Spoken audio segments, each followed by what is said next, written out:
Сәлеметсіздер ме? Біздің кулинар каналымызға қош келдіңіздер.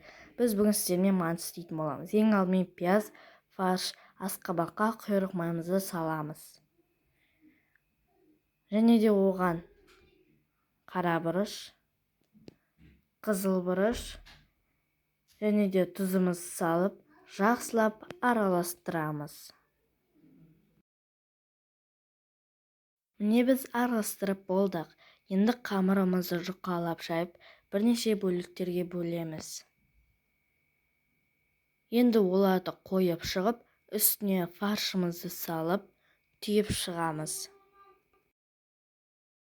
Түйіп болдық. Енді оны мантываркада 40 минут пісіріп аламыз.